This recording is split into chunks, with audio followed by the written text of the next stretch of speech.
Okay.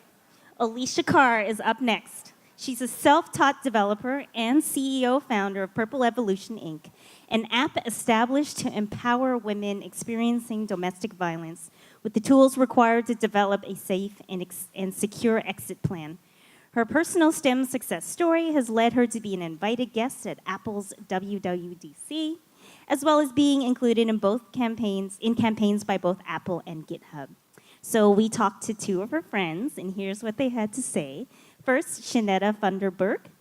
Alicia is the person you want in your corner when you face your greatest challenge or celebrating your biggest achievement. She is a caring big sister to anyone who needs her. And we got one more from Tony Lynn Cooper. Alicia is one of the most purpose-driven people I have ever met. It has been my pleasure to witness her dreams come to life through hard work, perseverance, and resilience. The exciting part is that there's still so much more to come. The sky is truly the limit. The phrase, "she believed she could, so she did," embodies her true essence. If you're looking for inspiration, look no further. Alicia is the real deal. For 15 years, Alicia has been my mentor and coach, but most importantly, she's been my friend. Come on up, Alicia.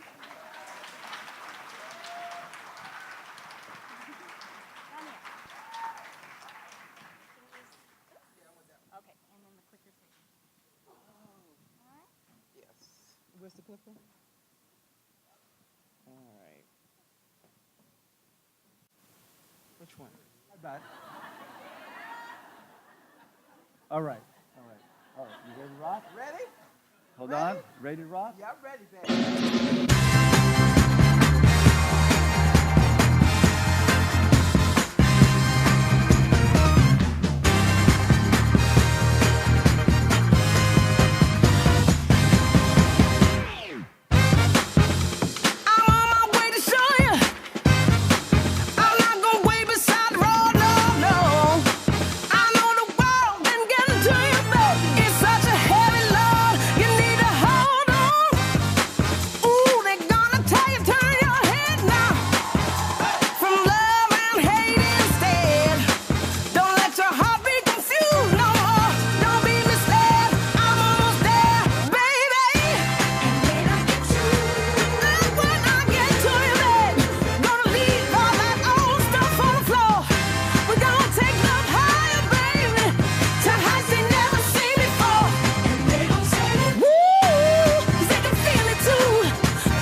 So I'm going to tell you right now, we have been empowered, inspired. We have been empowered. See, I got a loud voice because I got too many grandbabies.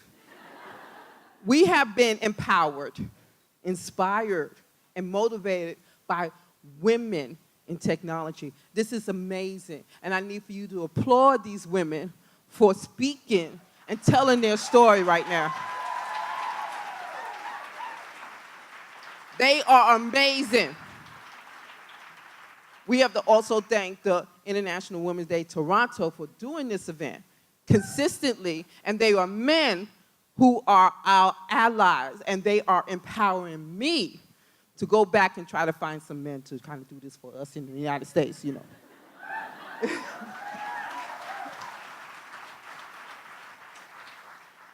So my story. At the age of 17, I put my first hand on a computer, IBM punch card machine. And oh my God, I thought I was like, this is what I want to do. I want to do this. But in that time, I didn't know how to get to college. You know, I asked my mom, hey mom, how do I get a scholarship? She's like, well baby, I don't know neither. And so I got married. And I had married my high school sweetheart and traveled, you know, got to move to Germany and started working on actually computers then. So back then,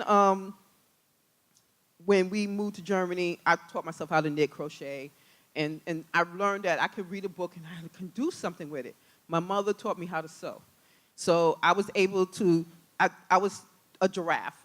I was Miss Olive Oil, Long Tall Sally. I was named all kind of things for being skinny and tall. But back then, my mother would buy clothes and it wouldn't fit me. So my mother taught me how to sew. So a lot of clothes I made. And so I knew that I can learn from reading a book. I knew that. And these books were in 1930. I was living in Germany, off base, and I had to go to the library with all these old-ass books. You know, so, and that was the only thing. And my husband was always gone, so I was stuck with 2 kids. And so that became my way of getting to learn things. So when I first started in computers, I decided that I got tired of doing retail. And so I went to the local military-based college, and I learned MS-DOS D-Base. And I put that on my resume. And I went down to the banks. When I went down to the banks, they hired me as a programmer. So when I was walked down the hall, they had customer service rep. They all had to have college degrees. That's when I knew that I just tapped into something that didn't require me to have a college degree. So from there, we moved to Germany. And then in Germany, I became a help desk support for the military base. And so that was my first hand on learning how to walk people through how to do WordPerfect, you know, their computer problems, the floppy disk issue. And so they were selling computers, old computers. I mean, them computers was old as hell.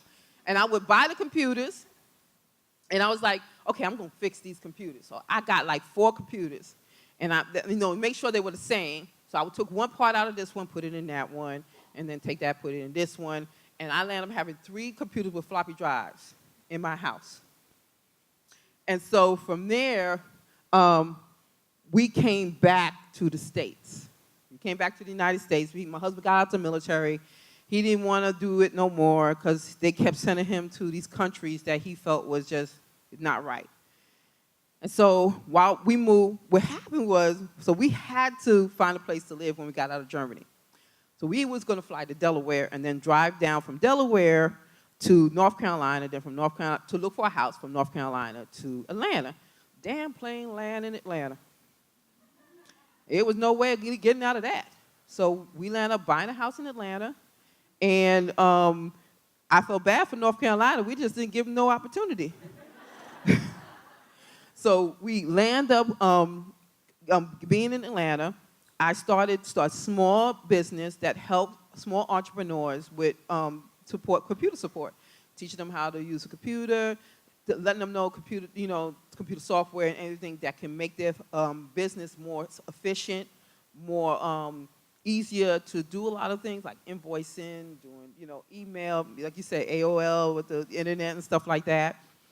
And so from there, I decided to went back to work and do help desk support, again, for a company called Cell Technology, which to do proprietary software for pharmaceutical companies. And I met my first CEO, his name was, oh my goodness, I can't remember his name because he was named with somebody who worked for the White House with Clinton. But he was the first black person I ever met who was the CEO of a black tech company. And that was very empowering for me. And he done a lot of things like, we had showers in there, we had parties, we had costumes. So it was really, really cool working for his company. But while I was there, I taught myself HTML. And so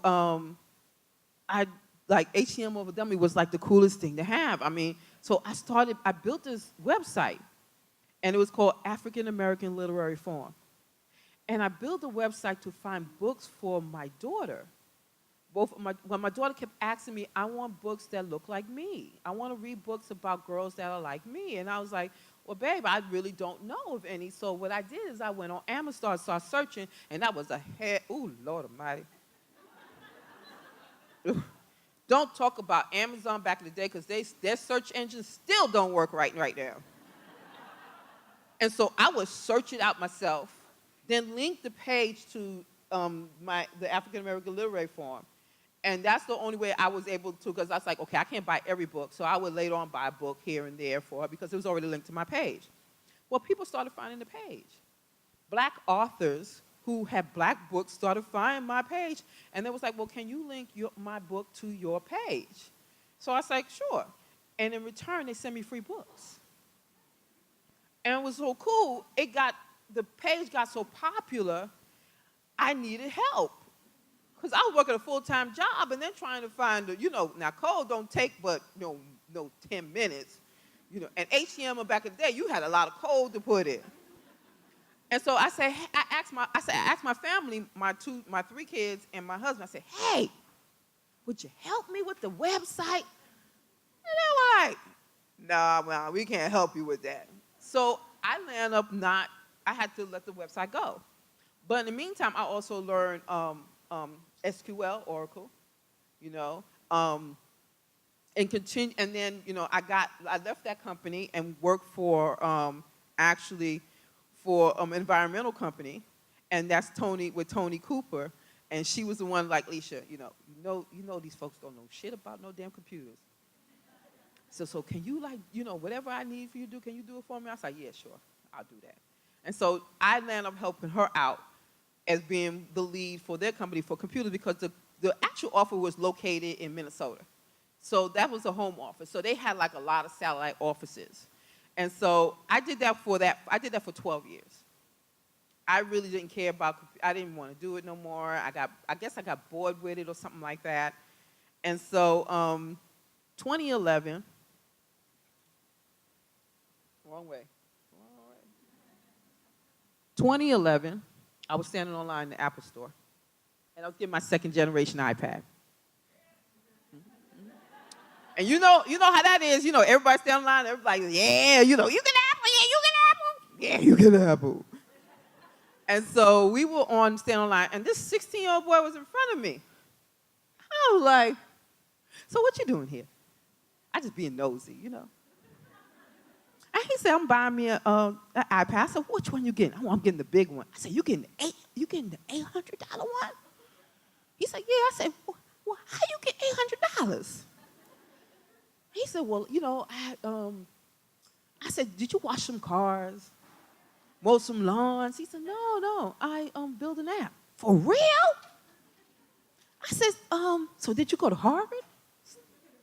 He's like, no, I learned off of YouTube. I told my husband, it's like, I want to do that. And my husband held me to my word. So 2012, he's like, didn't you say you want to follow your dream, follow your passion? You want to build an app? I was like, yeah, I want to do it. He said, well, why don't you go out there and search for a school? Back then, that was not easy. 2012 wasn't to learn Objective-C, there was only a few schools or a few online courses that would do it. And the biggest one was Big Nerve Ranch. Big Nerve Ranch was the biggest one that would teach you Objective-C. And I'm telling you, that book was hell.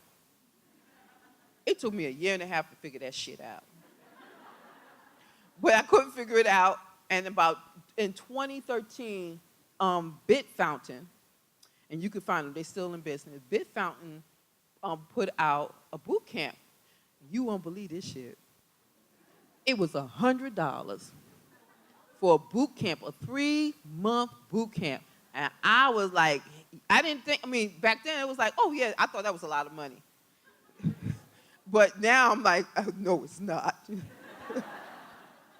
And so I took the course, right? And I was like, wow, I remember a lot of stuff. And once it finished, the person that was actually being a tutor to me, not actually a tutor, but he was helping me with coding, and he was an asshole. And so he was saying, Alicia, he said, we need to do a domestic violence act. And I started to cry. I really did. I really started to cry because because my mother, I'm a child of domestic violence. So I seen my mother go through a lot as a victim. And my stepfather was very, very abusive to her. I witnessed my mother being raped. And so with that, I also had a sister who was a victim of domestic violence. I had an aunt who was a victim of domestic violence. My daughters were victims of domestic violence. And so it comes down to my girlfriend, one of my best friends. She was killed by her boyfriend. And so when I heard him tell me that, I just cried. Because it's almost like it was meant for me to do this. Because I didn't know. I was going to just learn how to code and then go try to make 6 figures, and me and my husband travel the world. And it ain't happened that way. So I started building the app. And you can see, this is the first version of the app, Purple Pocketbook. I started building the app January. And so I finished it in March. Tried to submit it to Apple. Oh, shit. I was crying too many days trying to figure out how because Apple kept rejecting it, and I didn't know. I didn't know what the problem was. And so I would call my girlfriend. My girlfriend said, Alicia, why are you crying? I was like, I can't get the damn shit to work. It's got me crazy. And so Women of Code came along, and I met Stephanie Brown. Stephanie Brown had no coding experience, none. All she had was an app, a magazine in the iTunes stores. And back when Apple had the magazine stuff, you don't see that no more. But she helped me find the problem with the code. And I was supposed to go to a hackathon for AT&T. And so I ran home, and it took me to midnight to fix the app, and I submitted it. And May 2nd, Apple approved my app, Purple Pocketbook. So with that, and as you see, it's so pretty, you know, the pocketbooks and everything. I love the color. It was the purpose of it being like this is to disguise it so that abusers couldn't see what it really was. So that's the reason why I did it that way. I keep going back.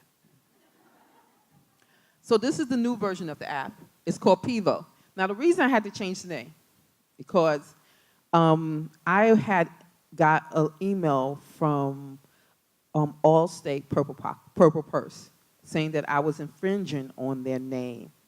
So that's when I had to change it to PEVO, and I had to change the design. I keep going. Okay. There we go. So this is the statistics for domestic violence. And a lot of people don't know a lot about domestic violence or know the statistics unless you're deeply involved into it. And it's very important that we be aware that domestic violence comes and goes. It comes when a celebrity, a sports star, or anybody like government officials, it becomes an issue then. After that, it goes away. And this is what I've been dealing with for the past couple of years when trying to push my app out there.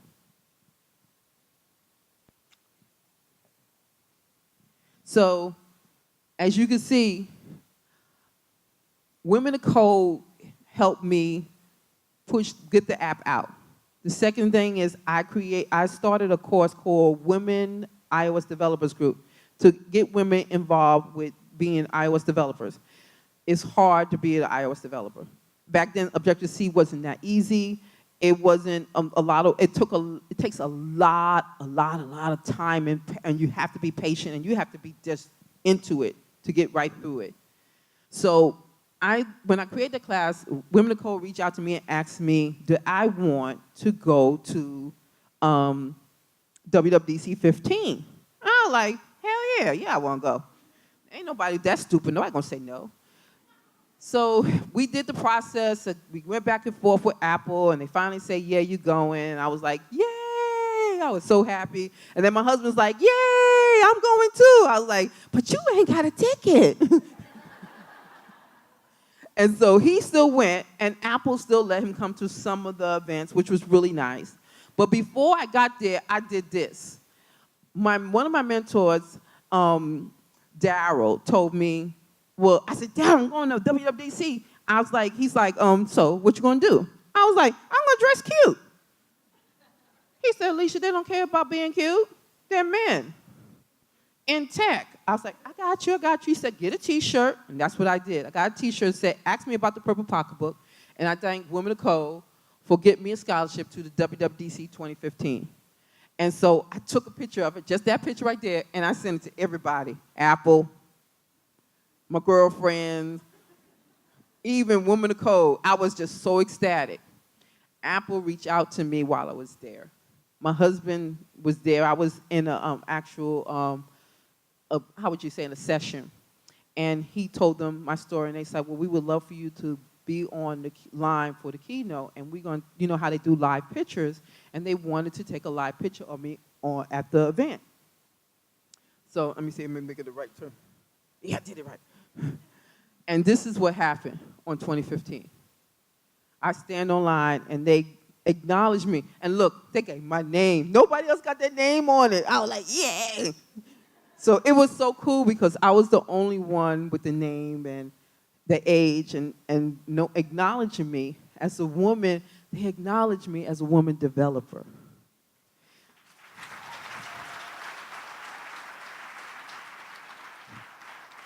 And so the following year, there was a documentary company that reached out to me. And so the girl name was Alicia, and the director name was Katina. And that was my girlfriend who died, her name was Katina. And so she was like, okay, well, we have all these people we're looking at. And so she emailed me, and we talked on the phone. Then we Skyped. Then she wanted pictures, send her pictures. Then she said, okay, well, I'm coming down as an assistant to interview your friends and family and anybody. So they did that. After she did that, they said, okay, well, you'll hear back from us soon. I said, all right. So I assumed nothing was going to happen. I was happy with that. I didn't want to do no more. And so I was working on a hackathon for Women of Code for that year, the first all-women hackathon. And then they called me while I was at Google I/O, right before the keynote was supposed to start, and telling me, we're coming to Atlanta, girl, to do a video on you. Memorial Day weekend. I was like, hey, babe, I'm sorry. She said, well, what you sorry about? I said, well, you just, she asked me, can I get all my friends to come to my house? Memorial Day weekend. Well, we're in the South, babe. School is out. Parents are taking their kids out of town. They don't want me around no kids around Memorial Day weekend. So she's like, well, you can't convince them. I said, okay, you're from California. School's not out. Here in Georgia, they out before Memorial Day weekend. So this happened. Hello, world.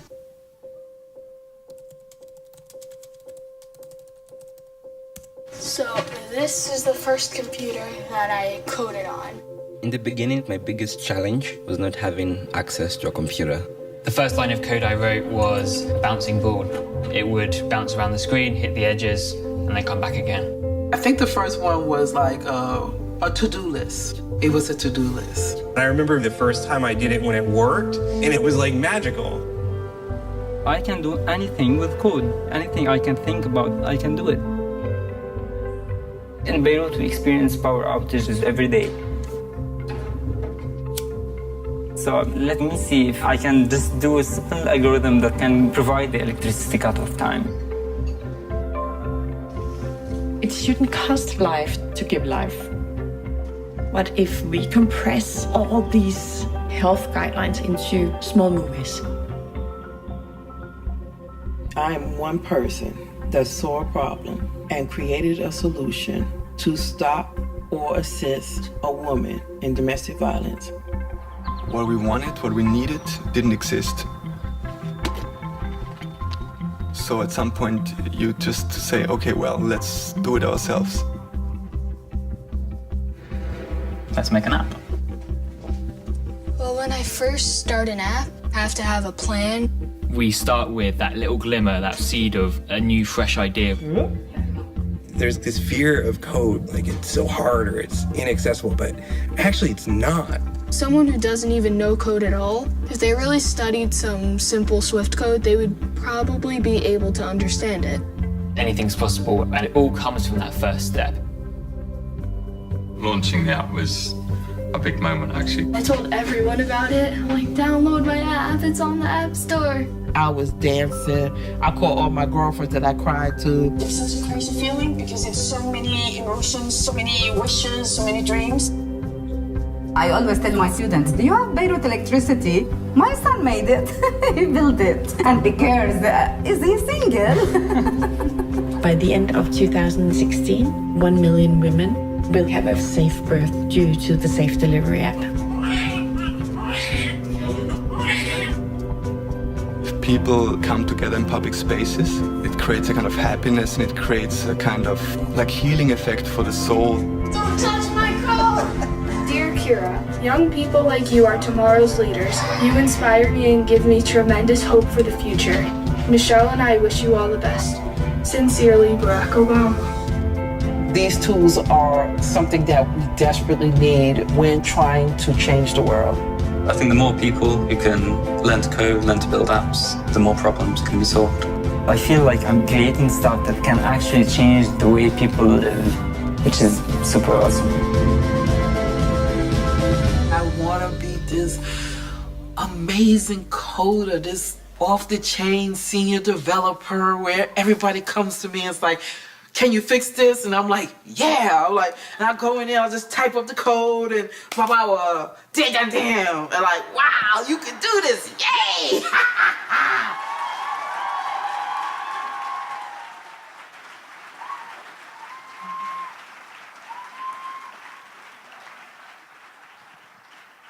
So what's so interesting about this is that I signed my life away on this video.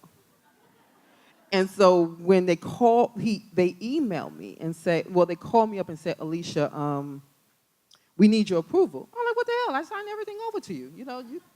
He said, no, it came from the top. And so Tim Cook wanted the final approval to be mine.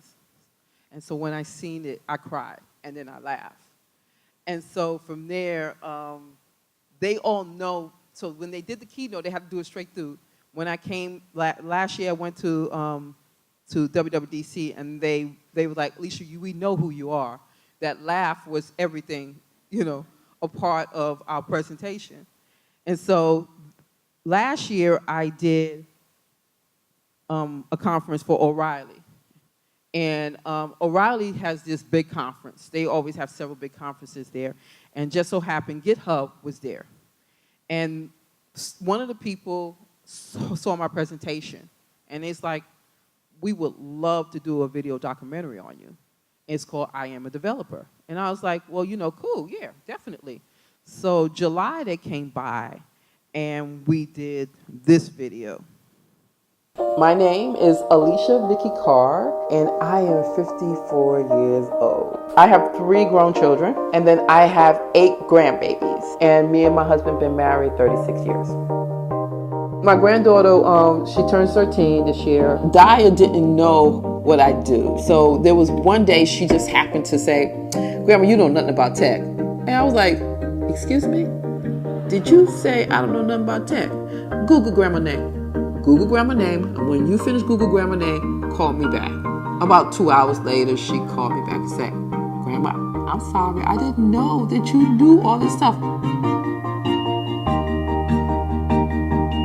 I was getting my 2nd generation iPad, met this 16-year-old boy. He said, I learned how to create an app off of YouTube, and I turned to my husband and said, that's what I wanted to do. I took the Objective-C course, learned in 90 days, and that's when the mentor told me, maybe you should consider doing a domestic violence app. I started crying because my daughters, my mother, my aunts, all were victims of domestic violence. I would tell any woman of color, just put your hands on something that is in technology. I'm telling my grandkids, you can do anything you want, so be creative and do something that you enjoy. Grandma's doing something that she enjoyed in her life, because I want them to have that opportunity to say, you do everything you want to do. This is what I would love to see an engineer look like if a woman, fine as hell, dressed to look like she's there to impress and not be discriminated against.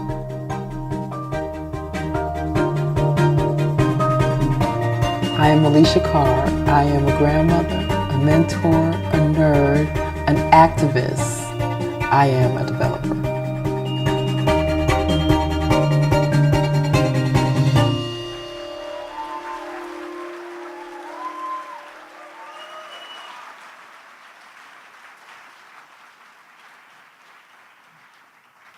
Now let's talk about the challenges of being a woman iOS developer. It's not easy. I felt, when I was coding, I felt totally alone. Nobody can help me. And the person who was supposed to help me didn't help me. So there was a lot of crying, a lot of stressful parts of my life in building this app, and that was one of the issues.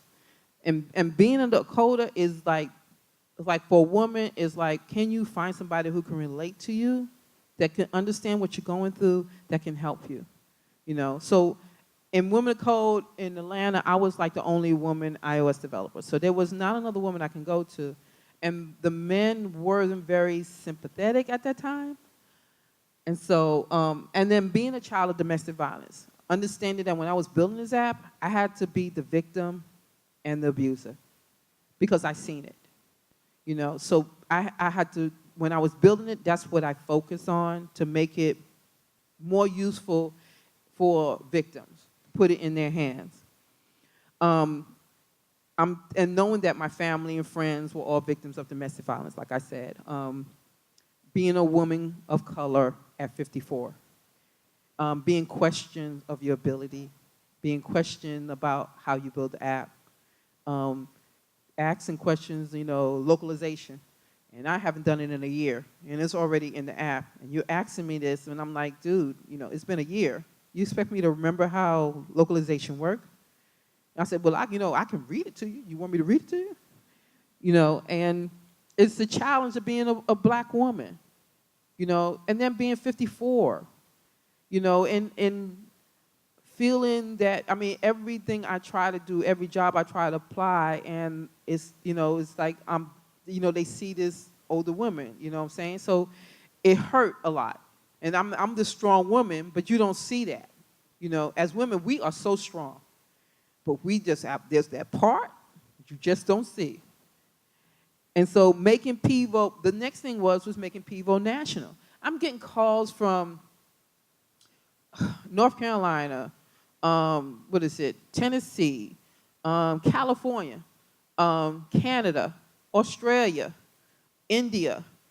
Is this app available in my country, my state? And are you updating it? Are you building it? No, babe, not by myself, I'm not. That's a big job, and right now is just one of those challenges I'm dealing with right now.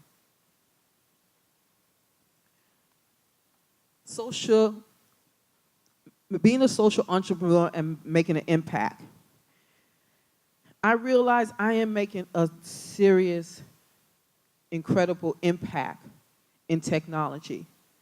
And this is one thing that a lot of people in technology don't realize. Domestic violence is tech. Domestic violence has been a part of tech for a good long time now, whereas you can go on a computer and the cookies are following victims and the abusers can find them. And using an app to make it more safer for them, where they can hide the app in different areas of their phone. And this is where there's a need for us to, there's so many problems in the world that as women, we know what the problem is because a lot of us deal with it. We are known to find problems, and we are the ones that need to go out there and fix it. We the ones that fix it. We fix every goddamn thing. And don't tell me we don't. I don't want to hear it. Because my husband be real quick to call me up and say, babe, the brakes are missing on the car. Call damn Kaufman Tires and find out how much it costs. I mean, this is something as women we do. And so I'm telling you this.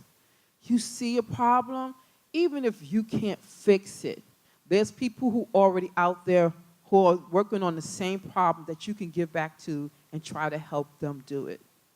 And this is something, as me, I realize that my competition, y'all gonna laugh your ass off on this one. My competition is Dr. Phil. And his app does nothing compared to mine. Nothing. But I didn't give up. I made it happen. It's not where I wanted to be, but it's going to be what I want it to be. I will make it happen. So this is why I feel that as women, we can give back in so many ways in social impact. Another thing I'm doing, I'm starting a conference. It's called, this is a boot camp for 100 girls.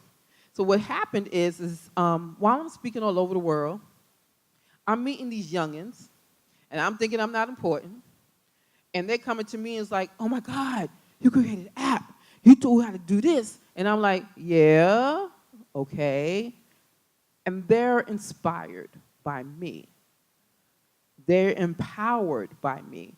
And I'm saying, well, why aren't we not creating a conference where our youngins see us? We talk the talk, but our young women are not seeing us women in technology and how empowering and inspiring and motivating that we are, that we can show them that, you know what, if she's doing it, I know I can do it. I didn't have nobody to look up to. I didn't know women in tech, and there's a lot of women who don't. And I know Talisa, same situation, where she didn't know a lot of women in tech. And so with this opportunity, just that exposure of us to them can empower them to not to be fair, not to be afraid, to be fearless. Let's say that. To be fearless in technology, to say, yeah, I can do it because you know what? I seen her and her and her do it, and I see what they went through, and let's make it happen. So this is my talk, people, and you can follow me. Here's the thank you to all my people. And you see, that's Swiss. That's my tech girl. I made her, and she's on the iTunes store, and she took code. See? She said, Swift, women, nerve, unite. And so my conference is going to be in Atlanta, Georgia, and I'm looking for like sponsors and women in technology to talk. And so I love what I do. I'm passionate about where I'm at in my life right now. And if it wasn't for my husband and the people around me, and I'm telling you, the people around you is the most important thing, because they keep you strong. They will not let you fail. My people won't let me fail. And so this is why we are empowered, inspired, and motivated by the women of International Women's Day, Toronto.